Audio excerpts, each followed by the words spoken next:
Muito boa tarde! Estamos aqui novamente. Hoje nós vamos falar sobre o coronavírus, sob a medida provisória 927 de 22 de março, que está dando o que falar. E o Brasil está passando por o mundo, né? Não é o Brasil. O mundo está passando por uma situação que não tem precedentes na história, né? O mundo moderno está passando por uma situação nunca antes vivida. Pode ter acontecido coisa parecida, né? Mas nunca nessa proporção, nunca nessa dimensão que nós temos hoje, tá? Então, a gripe espanhola que ocorreu, ela não teve essa dimensão exatamente por quê? Porque os meios de transporte, né? A circulação de pessoas era muito limitada. Então ficava muito fácil de você, ficar muito difícil do vírus atravessar o mundo. Hoje é muito fácil, né? Porque hoje os meios de transporte, a pessoa hoje está aqui, amanhã ela já está no Japão, amanhã ela já está de volta, ou seja, foi muito rápido. A gente viu esse negócio acontecendo lá na China e de pronto a gente nem imaginou que isso ia chegar na dimensão que chegaria tão rápido nos outros países. E então isso é muito grave, deixa as pessoas muito apreensivas, né? Deixa as pessoas muito apreensivas, deixa as pessoas temerosas, angustiadas e bota todo mundo ficar muito preocupado pela questão da sobrevivência, né? Mas, muito bem, esse vai ser o nosso tema, né? Eu fiz uma introdução aqui já muito longa e tal, e quero dizer que para você que seja muito bem-vindo aqui no programa. E esse assunto é um assunto da hora e vamos direto ao ponto, como eu costumo dizer, né? Antes, nesse cenário de coronavírus, para a gente dar uma introdução, nesse cenário de coronavírus, olha o que aconteceu. Os vigilantes da Bahia dão um exemplo, dão um verdadeiro exemplo de como é que se deve ter responsabilidade e qual a importância do vigilante dentro de um cenário desse que nós estamos passando, né? A grande pergunta é, o vigilante, ele é uma atividade essencial? Eu lembro que, falando dos vigilantes da Bahia mesmo, quando estava fazendo a pesquisa, eu vi muitos comentários dizendo que nossa, que o vigilante estava se achando de fazer greve, que o vigilante era insensível, né? Que o vigilante não estava vendo, o vigilante é facilmente trocado por sistemas eletrônicos de segurança, né? Que o vigilante não estava vendo que as pessoas estavam sofrendo do INSS, estava causando transtorno nas agências bancárias, quem estava sofrendo os efeitos da greve seria o povo, as pessoas que mais necessitam, né? E olha bem, né? E também eu fiz alguns vídeos e eu vi muitos comentários também nos vídeos dizendo que o vigilante é muita chama, vigilante se acha que é polícia, vigilante se acha que está acima de todo mundo. E eu estava dizendo que o vigilante tem uma distinção em relação aos demais trabalhadores. E não é nenhum desprestígio às demais categorias. É que o vigilante tem uma característica de que ele é o cara que sai todo dia para enfrentar o crime. Ele sai com uma sombra de ter... O que é a sombra? Ele sai com uma sombra do risco de acontecer algum incidente, de acontecer algum sinistro, e ele está expondo a sua integridade física e a vida. E os demais trabalhadores, isso não ocorre. E isso faz com que ele seja diferenciado.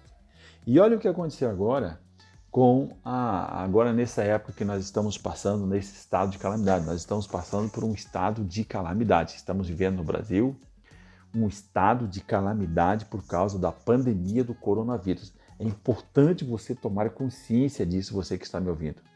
É uma verdadeira crise de saúde pública. É uma verdadeira questão sanitária que coloca toda a sociedade em isolamento social para tentar quebrar a corrente de contágio e propagação do coronavírus. Desculpa. É para isso que serve esse isolamento social que a gente tanto fala. É para ele tentar quebrar a corrente do contágio. E quanto mais contagiada a pessoa tiver, mais ela se desloca e mais ela vai propagando o vírus.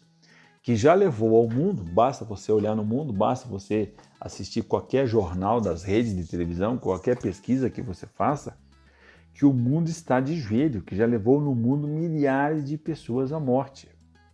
E para organizar essas medidas preventivas aqui no Brasil, saiu a Lei 13.979, que foi agora, 6 de fevereiro, foi antes de dar essa pegada grande, que lá limitou diversas atividades econômicas, resguardando o exercício e o funcionamento dos serviços públicos e atividades essenciais. Ele estava preparando isso. E aí o que acontece? Aí vem o decreto que vai regulamentar essa lei e ela vai dizer quais são as atividades essenciais. E lá no artigo não me lembro qual é o artigo lá do decreto, ele está dizendo a seguinte redação que eu trouxe aqui para vocês, eu vou ler agora. O que são as atividades essenciais? Atividades essenciais são serviços públicos e atividades essenciais, aqueles indispensáveis ao atendimento das necessidades inadiáveis da comunidade. Assim considerados aqueles que, se não atendidos, colocam em perigo a sobrevivência, a saúde ou a segurança da população. Tais como, aí vem os exemplos das atividades essenciais, e lá num ponto ele fala atividades de segurança pública e privada. Ou seja, esta lei, indiretamente, ela está elevando a segurança privada para uma atividade essencial. É uma atividade essencial, é uma atividade essencial. E depois que, quando você não está no estado de calamidade, ele permanece sendo uma atividade essencial. Atividade de segurança pública e segurança privada, porque ela cuida exatamente de garantir a integridade física e a vida das pessoas e garantir o patrimônio das pessoas. E a violência, os crimes, eles são perenes, eles são permanentes na sociedade. Por isso que a segurança pública e a segurança privada complementa a segurança pública. Por essa razão, e sabendo disso, com essa consciência e responsabilidade, o pool de sindicatos do estado da Bahia, né, eles suspenderam o estado de greve, né, eles suspenderam a greve, suspenderam a paralisação, mas estão em estado de greve. Né, estão aguardando o julgamento do dissídio coletivo de trabalho que iria ser julgado e não foi. Né, e aí os vigilantes resolveram voltar ao trabalho normal, voltar aos seus postos de trabalho normal, né, contribuindo para assegurar os procedimentos de segurança necessários, que são necessários para esse delicado momento que a gente está passando. Então pensa se na situação que está os sindicatos não voltassem ao trabalho. O que iria ocorrer? Aí a gente poderia dizer que seria uma irresponsabilidade. Tá? Aí seria uma responsabilidade. Agora, muito mais irresponsável ainda são as notícias que chegam de vigilantes que estão trabalhando sem as devidas condições de trabalhar e nestas condições agora de risco, não só de enfrentar o crime, mas do risco de serem contagiados, de serem infectados pelos vírus, porque o vigilante geralmente faz o controle de acesso, geralmente está exposto a diversos públicos. Ele está como um enfermeiro, está como um assistente de saúde, ele está como esses diversos profissionais guerreiros aí, que são diversos profissionais guerreiros e corajosos, determinados, que estão à frente de tratar das pessoas doentes. Desculpa. Então o vigilante está lá igual e qual.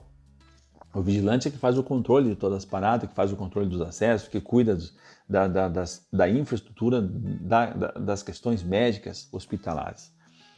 Então, pior ainda do que isso é essas questões das empresas se amesquinharem de não prepararem adequadamente os vigilantes com máscaras e luvas e álcool gel, no mínimo isso, para poderem estarem expostos lá e atender as pessoas e trabalhadoras, que é o que o Sindicato dos Vigilantes da Bahia está condenando e está denunciando. Tá ok?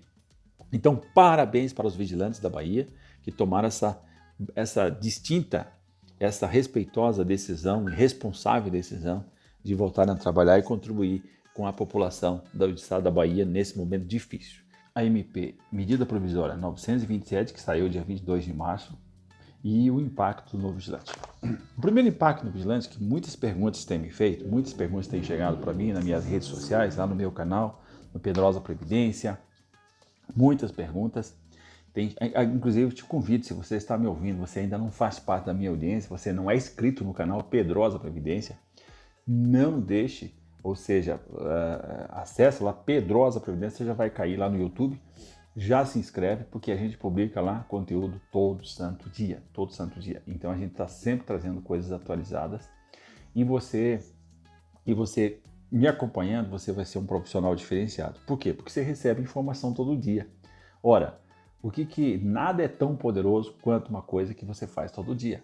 Se todo dia você recebe informação qualificada, uma informação relevante, consistente, pensada sempre na sua ótica, sempre sob as demandas do vigilante, é o único canal que a gente consegue fazer isso, é o único canal que publica conteúdo todo santo dia, e não é qualquer coisa, é conteúdo relevante pensado na sua ótica. É óbvio que você vai ser diferenciado, que você vai ser uma pessoa mais esclarecida, você vai expandir o seu conhecimento. Por isso eu te convido, acompanhe os mais de 46 mil vigilantes que são inscritos no canal, vai lá e se inscreve e me acompanha, faça parte da minha audiência e eu prometo que eu vou te entregar muito conteúdo. Tá? E um conteúdo bom é esse que a gente está fazendo aqui também na Rádio AMS, a Rádio da Notícia, todo sábado aqui e com um programa que é repetido, né? É replicado na terça-feira. Então se você perdeu, você pode fazer isso e a gente sempre transforma esse conteúdo aqui também num podcast que você pode acessar lá na Companhia dos Vigilantes. Baixa esse aplicativo no seu celular, Companhia dos Vigilantes, que também é um outro vigilante que fez e ele está lá, ele trabalha muito, tem muito conteúdo lá a respeito de você, pensado para a categoria, para o segmento da segurança privada, para você profissional vigilante. E uma pergunta que muito me chega é a seguinte: Pedrosa, como ficam os vigilantes com a medida provisória 927? Né? Até teve um vigilante que mandou um comentário dizendo que ele se sente como se fosse um daqueles músicos naquele filme do Titanic, né, que o Titanic está afundando e tem a orquestra continuou tocando. E assim, eu me sinto um cara desse, que eu estou lá tocando, todo mundo correndo, afundando, todo mundo querendo se salvar e eu aqui.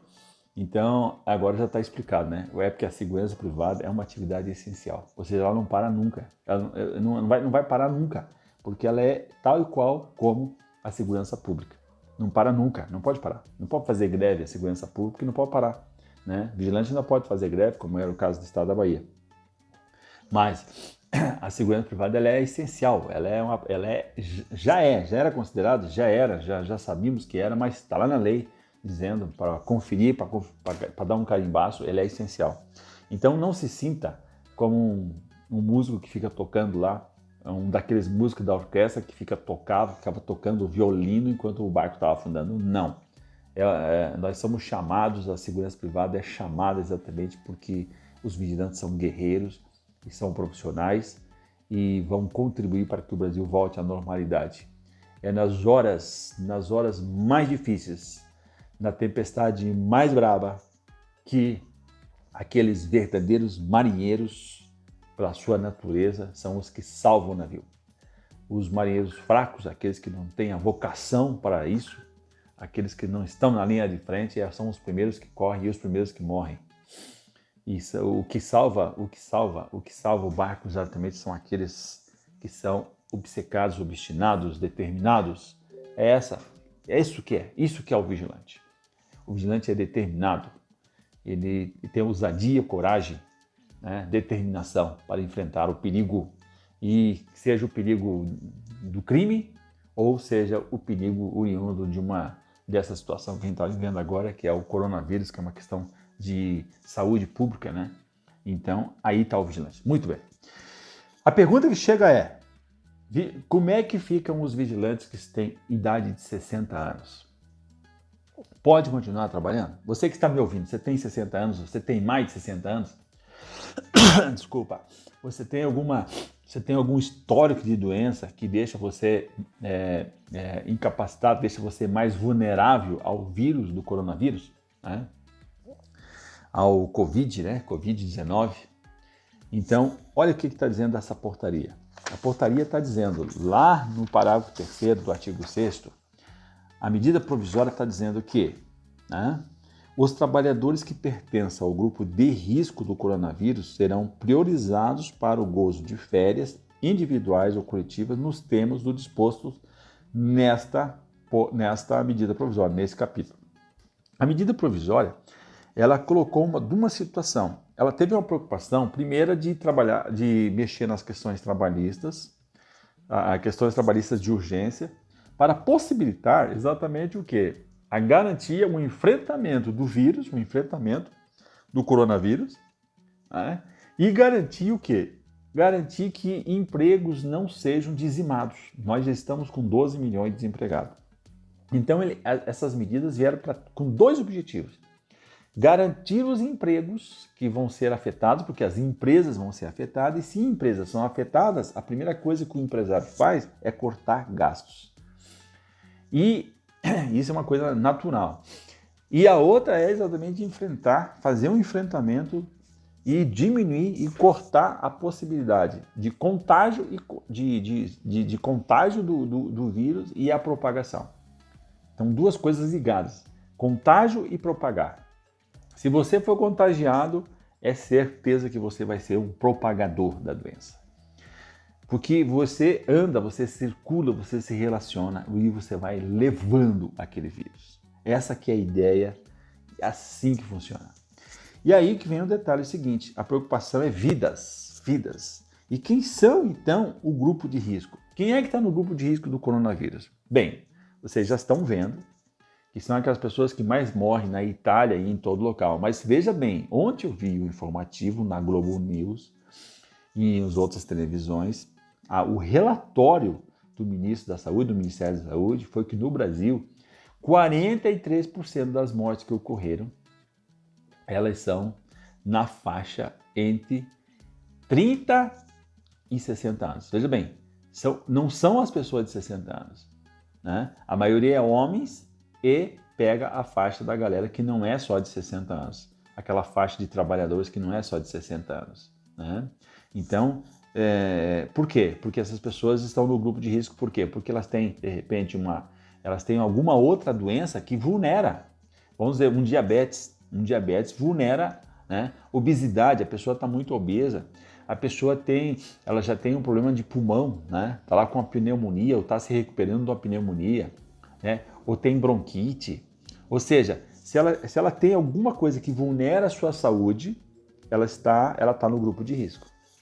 É claro que os de 60, 70, 80, né? Eles estão no grupo de risco porque, obviamente, tem menor resistência física. Né? A gripe comum, normal, ela já mata muitas pessoas de idade avançada, de idade acima de 60, 70, 80 anos ali. Agora, pensa numa situação dessa. Então, o vigilante de 60 anos, ele já é considerado idoso. Porque quem é idoso no Brasil? A lei está dizendo, as pessoas de 60 anos ou mais. Então, o idoso de 60 anos, se o vigilante tem 60 anos, ele está no grupo de risco e ele deve ser priorizado para fazer o gozo das férias individuais ou coletivas. O que é as férias individuais? Ele já tem direito a férias, então esse cara tem prioridade para ele sair de férias. Por quê? Porque ele vai se afastar do trabalho. O vigilante cumpre uma atividade essencial e tem que estar na linha de frente. Então ele não pode estar na linha de frente, ele tem que estar afastado, ele tem que estar em casa, ele tem que estar em isolamento social. Ele não pode estar circulando, porque ele está no grupo de risco. Então, se o vigilante tem férias, já tem o direito de férias, então tem que ser dado as férias para ele. Tá? Férias individuais ou coletiva. Então, há a regulamentação de a possibilidade de fazer férias coletivas. Então, mesmo que o trabalhador não tenha direito a férias, com a medida provisória é possível antecipar o direito de férias. É isso que está dizendo a provisão. Aí o cara começou a trabalhar faz 10 dias, não interessa. Ele pode ser antecipado as férias que ele teria direito lá na frente, né?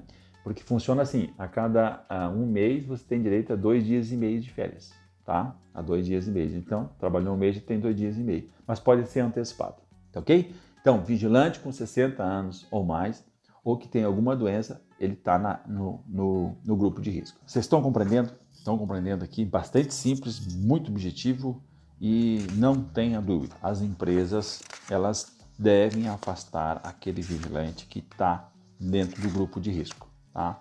Os trabalhadores que pertencem ao grupo de risco serão priorizados para o gozo de férias individuais ou coletivas nos termos dispostos nesse capítulo. Então, o que deve fazer? A empresa deve fazer exatamente o que? Ela deve... A segurança privada ela não foi tão atingida pela pandemia, na razão de que a sua atividade não foi suspensa.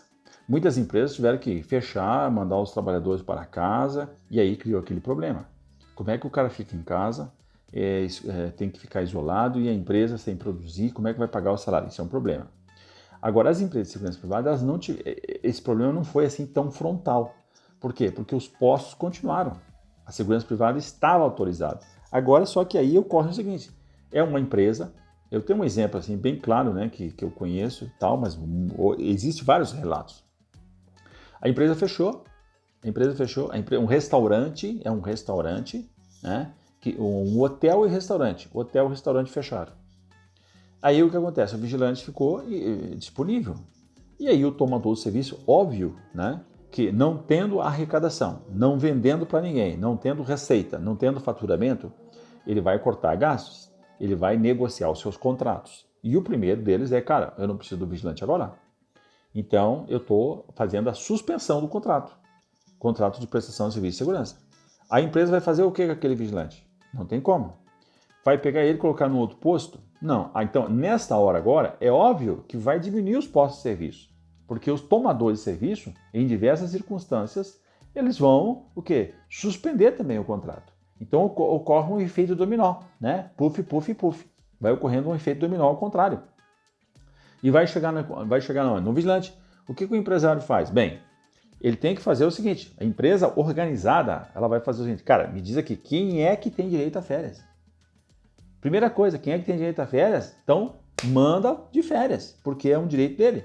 Ele tem 30 dias para ficar de férias, eu já tenho que pagar as férias, eu já tenho que fazer tudo, então eu vou fazer. Eu já mando o cara de férias, beleza.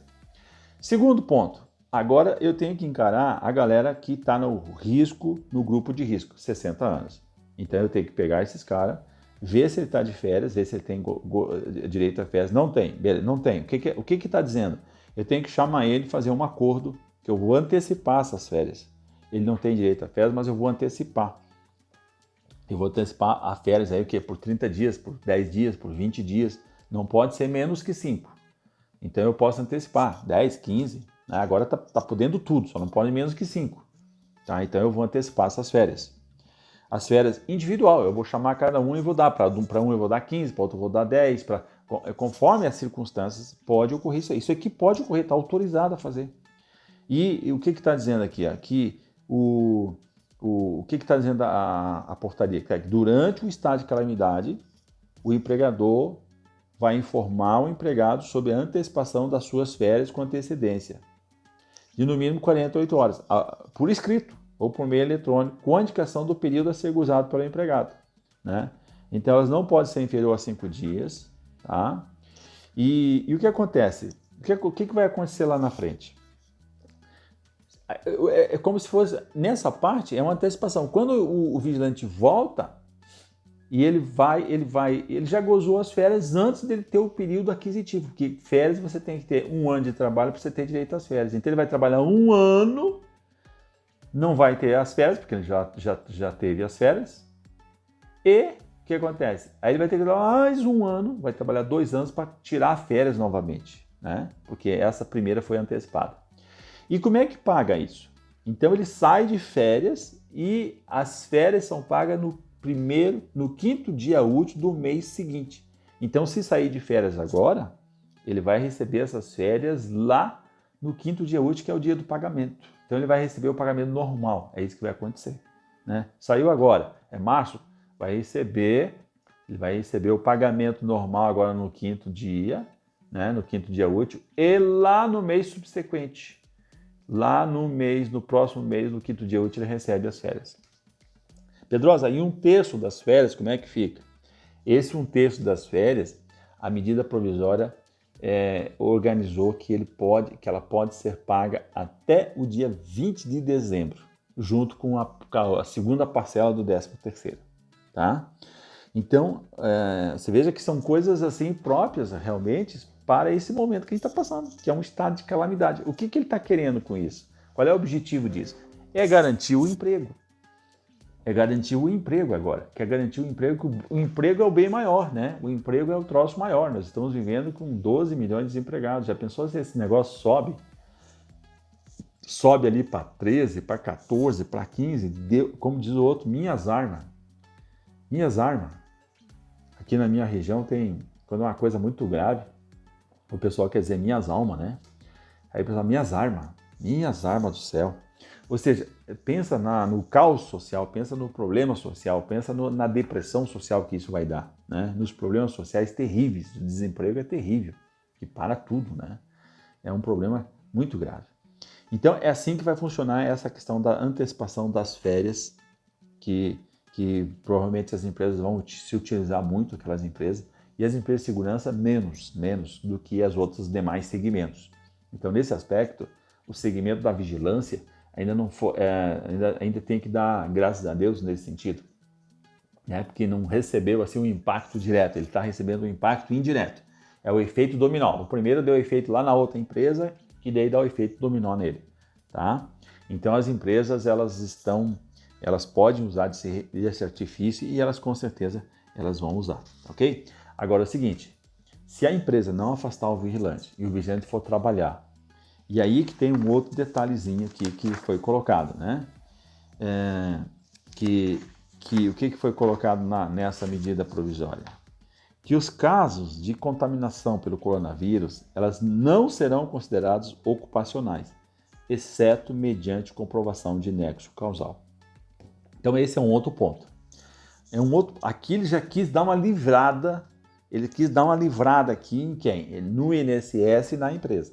Esse artigo 29 aqui, que são uma disposição de matéria trabalhista, ele já quis dar uma aliviada nas empresas e no INSS. Olha bem, se porventura o vigilante vier a ser contaminado pelo coronavírus, esse fato não será considerado, essa doença, esse malefício, não será considerado uma doença ocupacional, exceto mediante a comprovação do nexo causal. Vamos explicar essa paradinha aqui para você entender, tá?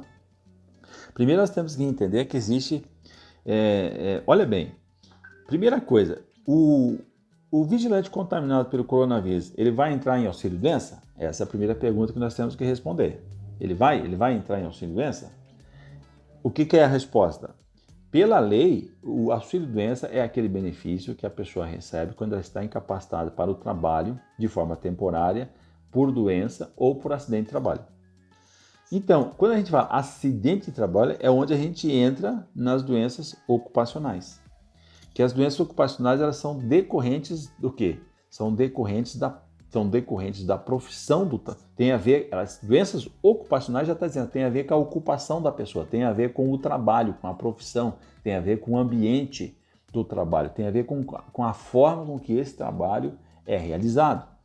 Então o que a gente observa? Essa doença tem a ver com o ambiente de trabalho? Claro que tem, porque o vigilante vai estar dentro do ambiente que vai estar lá dentro o risco de ele ser contaminado. Então, não tem a ver com o trabalho do vigilante. O vigilante não tem risco de ser contaminado pelo trabalho dele.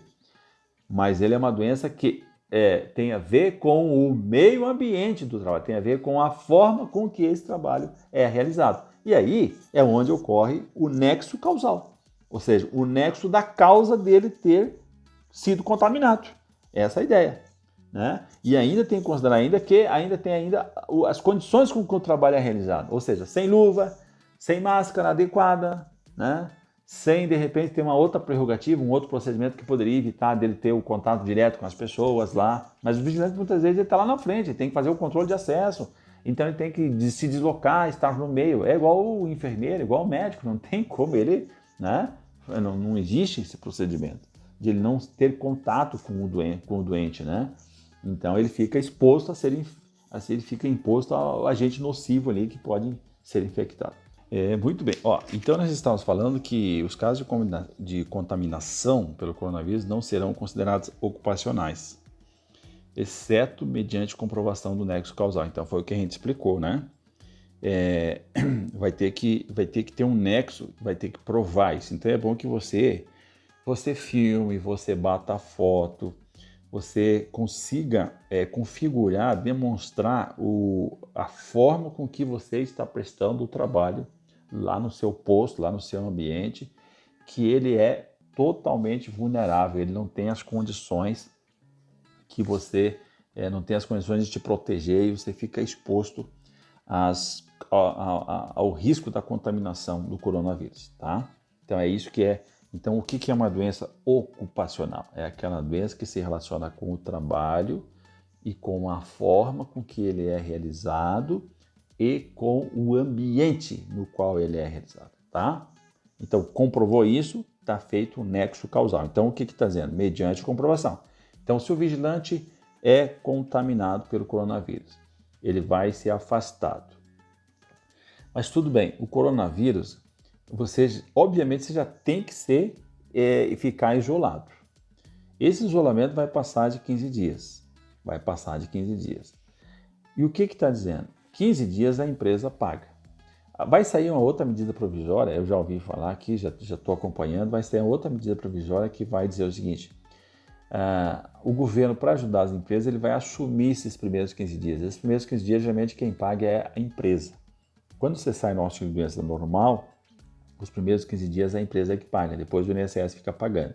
Então é um ônus para a empresa, né? Porque a empresa está pagando e o empregado não está ali, né? Não está ali prestando serviço, então é um custo para a empresa. Então o que seria? O vigilante pegou o coronavírus e é afastado. Quando ele é afastado, ele tem que ficar aí mais de 40 dias. A orientação é 40 dias. Olha bem, é 40 dias de quarentena. Tem que ficar 40 dias afastado. Ele tem que entrar em auxílio-doença. Aí esse auxílio-doença ele vai ser comum. Ele vai ser comum, porque em princípio o INSS não vai considerar ele ocupacional. E qual é a diferença, Pedrosa, de eu brigar pelo auxílio-doença comum e qual é o outro tipo de auxílio-doença? É o auxílio-doença acidentário.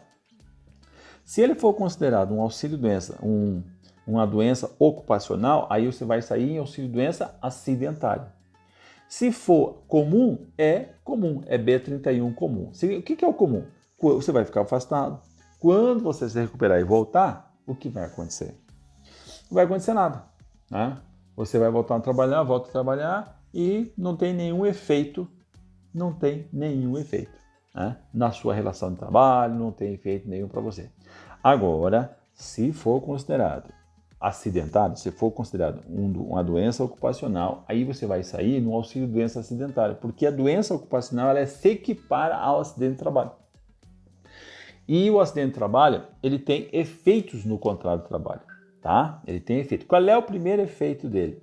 É que quando você volta do auxílio-doença para o trabalho, você vai ter estabilidade no emprego por 12 meses. Então, aqui que essa MP aqui, ela quis aliviar as empresas desta estabilidade, né? Estabilidade de 12 meses, você não pode ser mandado embora. E nesse período que você ficou, o FGTS ele tem que continuar sendo depositado. Um outro efeito do auxílio-doença acidentário é que se a empresa tiver culpa, se a empresa foi negligente, ela foi imprudente nos encaminhamentos que convergiram para que você fosse contaminado pelo coronavírus, aí ela pode sofrer ainda uma indenização. Ela está passível de sofrer uma indenização por dano moral, né? Que é um dano moral que seria um desprestígio ao trabalhador, que as empresas fazem muito isso, né? As empresas não têm muito prestígio com seus colaboradores, não. E, né, com rara exceção, né? Tem empresa que tem, não, mas não é a normalidade. Então a empresa pode pagar uma indenização por dano moral, e também se tiver consequências materiais e físicas que prejudiquem a saúde, que fiquem com sequelas, então pode sofrer uma indenização por dano material decorrente, que tenha que indenizar esse dano material, né, esse tratamento, tenha que fazer de repente uma compensação, e por dano moral. Então são as duas compensações ali, as duas consequências. Então tu veja que as empresas elas deveriam ser rápidas, né? De exatamente se afastar desse risco, se afastar desse ônus. Eu tô com o cara aqui com 60 anos, com 60 anos eu vou afastar, porque ele já está no grupo de risco. A lei já está dizendo. Então, se eu deixar ele trabalhando, eu estou assumindo o ônus de ele ser contaminado. Eu estou sofrendo o ônus dele morrer, né? Que já tem história de vigilante que morreu. porque se contaminou, tal, morreu. Por quê? Porque, cara, não foi retirado, ele não foi vista a sua realidade. E quem é que tem que ver? Não foi vista a sua condição física, a sua condição de estar naquele local. E quem é que tem que ter essa responsabilidade? A empresa. A empresa tem essa responsabilidade. Então ela vai assumir o ônus de se acontecer. Ela vai assumir as consequências daquilo. Né? Vai ter que indenizar, vai ter mais prejuízo. E, cara, as empresas são muito, né? No aspecto administrativo, elas são muito imprudentes, são muito imperitas, né? na administração de ver o risco que elas correm e evitar isso. Então, afasta o cara que tem 60 anos ou que tem uma outras circunstâncias que deixa ele mais vulnerável à contaminação do vírus, afasta ele, usa desses benefícios que está sendo colocado aqui, antecipar feriado, antecipar férias, que é possível.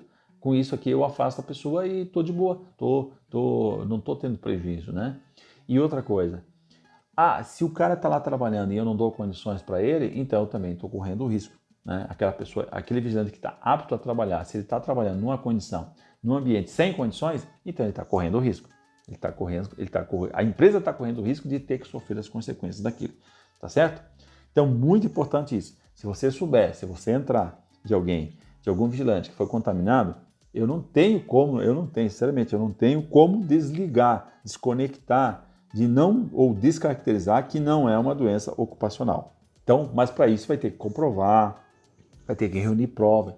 Então você já se acautela, já bata foto, já reúna material comprovando que você está exposto ao coronavírus pelo ambiente do trabalho em que você está realizando, né? Para quem trabalha em hospitais, em centros de saúde, postos de saúde, obviamente que esse é um local que está propício, muito maior que outros, de ser contaminado, tá certo? Muito bem. E deixa eu dizer que essa medida provisória, ela teve uma circunstância muito interessante, que o quê? Uma coisa que foi revogada, que ele previa exatamente a suspensão do contrato de trabalho por 3 meses, né? Até 4 meses, na verdade. Até 4 meses, né? Para a participação do trabalhador, né? Em cursos e tal. E olha o detalhe, sem receber nada. Ou seja, sem a contrapartida. Então, diz que foi mal interpretado, que tal, mas não é que não foi mal interpretado, aqui não tem a previsão. Tem a previsão exatamente isso, que haveria um acordo para que o contrato fosse suspenso e o empregador teria que fornecer cursos, né, nesse período, né, e o empregador não receberia nenhuma contrapartida, nenhum seguro-desemprego, nenhuma situação assim. Vocês devem ter acompanhado isso, sofreu um efeito muito grande e no menos de 24 horas isso foi retirado do texto, tá? Isso foi retirado do texto.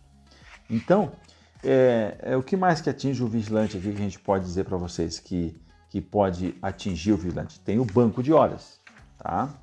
Então é possível também ter um banco de horas aonde o vigilante vai ficar suspenso, não é que vai ficar suspenso, ele vai ficar em casa, não vai poder trabalhar e aquelas horas irão para um banco de horas negativos, vamos dizer assim. E depois lá na frente tem 18 meses para fazer uma compensação. Então o que acontece? Eu te mando para casa, você fica em casa, legal, eu vou te pagar certinho, beleza? E aí quando você volta, acumulou aqui muitas horas, porque vai dar muitas horas, e aí nós vamos compensando. Temos 18 meses para compensar essas horas. E essas horas não podem ser compensadas mais do que 2 horas por dia. Mas fica difícil para o vigilante, né? Porque o vigilante faz 12 por 36. Como é que ele vai fazer mais horas? Então, é muito complexo essa parte do banco de horas para o segmento da vigilância. Mas vamos verificar, vamos acompanhar para ver o que dá. Tá? Então, olha bem, olha o que acontece. Nós estamos falando do banco de horas. O banco de horas sempre é um banco de horas que esse banco de horas seria negativo, porque o banco de horas sempre ele é positivo, né? Em vez de pagar hora extra, vai colocando no banco de horas e depois faz uma compensação com o trabalhador. Aqui seria o contrário, o trabalhador que estaria colocando horas lá, teria horas para pagar para o empregador. Então seria uma outra forma também. Você veja bem que são todas medidas extraordinárias que não estão previstas lá na CLT e que fogem do normal, fogem da regra, porque nós estamos num estado de calamidade. Nós estamos aqui vivendo um estado de calamidade. Então, Então você tem que imaginar que isso aqui é feito para esse momento. E esse estado de calamidade ele se estende até 31 de dezembro. Então, ou seja, o ano todo. É claro que a medida provisória ela tem validade por 120 dias, né, por 4 meses, 60 mais 60, 120 dias. Isso aqui tem que ser votado para transformar numa lei. Mas o que acontece? É claro que tudo isso, essa pandemia não vai se arrastar até dezembro, mas vai por um bom tempo. E nós estamos pensando no Brasil. Santa Catarina, por exemplo, já está aqui, nós já estamos há 15 dias. Nós já estamos há 15 dias, já estamos entrando na quarta-feira que vem, no dia 1º, fechando 15 dias que estamos reclusos. Não funciona, só funciona supermercado, funciona só posto de combustível, os postos, né, de saúde, isso aí está funcionando normal, né? E aquelas atividades essenciais. Mas transporte coletivo não tem, bancos estão fechados, lotérica está fechado, né? Shopping está fechado, tudo está fechado, comércio está fechado. E o Brasil tem uns que faz 3 dias que estão começando, a Bahia não me lembro lá quanto tempo faz, mas começou também agora recentemente. E não é só isso, o mundo está assim. A Índia tem 1 bilhão de pessoas paradas aí há 3 dias. Há 3 dias. Então, isso vai se perpetuar. E o maior problema que tem, o maior risco que se tem, o que não se quer é perder empregos. Então, toda essa medida provisória, ela visa garantir o emprego. E pensando nisso, vocês estão acompanhando a questão política, vai ser liberada agora 2 questões. Vai ser liberado uma linha de frente de empréstimo por 2 meses, então vai ter 2 meses nessa parada aí, aonde vai pegar pequenas e médias empresas do Simples Nacional, que é onde está a maior faixa de pessoas, que são aquelas que mais empregam, e vai ser aberta uma linha de crédito com carência para começar a pagar, com carência de 6 meses, como ainda não tá regulamentado isso, mas é de 6 meses para começar a pagar, com um juro abaixo do mercado, ou seja, um juro abaixo do mercado, porque isso é subsidiado pelo governo, né? 70% é subsidiado pelo governo e 30% só pelos bancos. E eles vão garantir o salário das pessoas até 2 salários mínimos. Se o cara ganha 2 salários e meio, aí está fora, ele vai ganhar 2. Então até 2 está garantido por esse empréstimo que as empresas vão pegar, que vai ser aberta essa linha. E está na faixa do vigilante, né? Tem muitas empresas de vigilância que estão no Simples Nacional, que são empresas Eireles, né? Agora, tem as empresas de vigilância de grande porte, essas aí fogem, né? Tem um faturamento enorme, né? Estão lá no lucro presumido, no lucro real, provavelmente. Então essas fogem, mas essas têm crédito, têm outros recursos para poder resolver os seus problemas, tá? Porque muitas dessas empresas também estão fazendo o quê? Estão arrolando as dívidas com os fornecedores. Então muitas empresas estão jogando para 90 dias, para 30 dias, as dívidas, o pagamento, e vão pensar só em pagar a folha salarial, né? Porque perderam os contratos, etc. e tal. Então você veja que é um efeito dominó para trás, né? E essa medida provisória, ela garante esse aspecto, tá? Ela garante esse aspecto para poder garantir os empregos. Então, vai ficar precário? Vai. Não vai ser do jeito que devia ser? Não. Mas nós estamos num estado de calamidade, tá? E dentro disso, né, espero ter esclarecido. Se você tem alguma dúvida em relação à medida provisória 927, né, você pode até mandar para mim a dúvida que a gente vai responder aí. A gente com certeza vai esclarecer, trazer clareza aqui. Agora tem uma coisinha que me incomodou aqui na medida provisória, que é o quê? Que durante esse estado, né, uma coisa que prejudica os vigilantes da Bahia. Se for analisar, prejudica os vigilantes da Bahia, porque eles estão exatamente numa discussão de acordo coletivo, na Convenção Coletiva de Trabalho. E o que está dizendo? Está dizendo que os acordos e as convenções coletivas vencidos ou vincendas, no prazo de 180 dias, 6 meses, contados da data de entrada em vigor dessa medida provisória, eles poderão ser prorrogados a critério do empregador pelo prazo de 90 dias após o termo final deste prazo. Ou seja, aqui está uma coisa louca pra caramba esse negócio aqui, porque está dizendo que a critério do empregador, ele poderá prorrogar pelo prazo de 90 dias após o término dessa parada. Ou seja, durante esse período não se discute acordo e convenção coletiva, não se tem negociação. E tudo que está ocorrendo agora aqui fica prorrogado, a não ser que o empregador queira.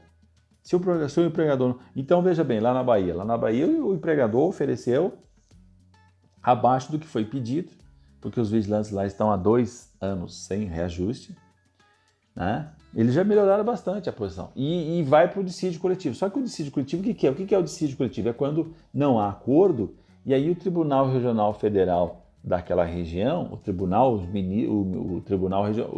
vai decidir aquele dissídio. Normalmente o tribunal vai aplicar o índice de infração, né? Então, 2018 aplica o índice de infração que foi até 19 e aplica o índice da infração de 2019 a 20, que é o que os vigilantes estão pedindo, com 5% a mais de lucro, ganho real. Então, se for para o tribunal vai dourar a pílula. Não vai dar nem o que o lado B está pedindo e não vai deixar e nem ficar em tudo que o lado B, o A, não vai ficar nem com o lado A, nem tudo que o lado A está pedindo e não vai também tirar tudo que o B está oferecendo, tá? Ele vai fazer uma média. Uma média é essa. Cara, é razoável que a infração seja dada. Beleza. Recompõe. E nessa circunstância agora que nós estamos vivendo, com essa pandemia, obviamente que, cara, o tribunal vai dourar a pílula, vai dizer assim, cara, vai aqui, nas circunstâncias agora, vamos considerar aqui o reajuste pela infração e está feita a parada. Vamos ver o ano que vem a gente melhora o salário e faz outras oportunidades. É isso que vai acontecer, infelizmente. Só que agora tem um problema, tem essa disposição aqui. Então, obviamente, o tribunal lá um pouco pode olhar isso aqui e dizer, olha, eu ia decidir, mas não vou. Por quê? Porque a medida provisória está dizendo que está prorrogado. Né? Está prorrogada a brincadeira aqui. E aí, claro que, obviamente, passando essa situação, os vigilantes já estão dizendo que estão no estado de greve. Eles só voltaram, saíram da greve, mas estão em estado de greve. E aí, depois disso, o vigilante realmente, depois que o vigilante no Brasil, depois que ele fazer esse enfrentamento, ele vai sair muito fortalecido, muito empoderado, porque ele é um profissional que estava lado a lado com aqueles que enfrentaram o vírus, que enfrentaram o coronavírus, estavam lá na frente de trabalho, assim como os outros trabalhadores que também estiveram expostos, né?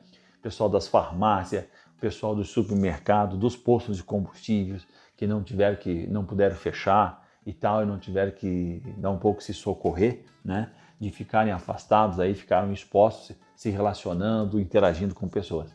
Então, passando dessa fase, o vigilante deve realmente usar essa energia que ele usou para enfrentar o coronavírus, para realizar o seu trabalho, para se unir em torno da sua valorização profissional. Ou seja, esse trabalho essencial que ele realizou deve ser convertido também em melhor valorização, em valorização profissional e melhores condições de trabalho.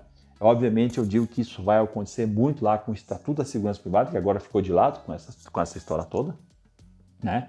Mas isso não impede do Senado ainda votar. E muito mais ainda, agora, depois de tudo isso, o Estatuto deve ser o tema da luta, porque é o Estatuto que vai salvar exatamente vai gerar muito mais empregos para o segmento da segurança privada. Muito bem, chegamos ao final e eu, com muita saudade, já estou me despedindo de vocês, dizendo que fiquem em casa, lavem as mãos, evitem aglomeração, fiquem calmos que tudo vai passar. Com a fé em Deus, eu me despeço de vocês. Um abraço, um beijo no coração de vocês e até semana que vem. Tchau.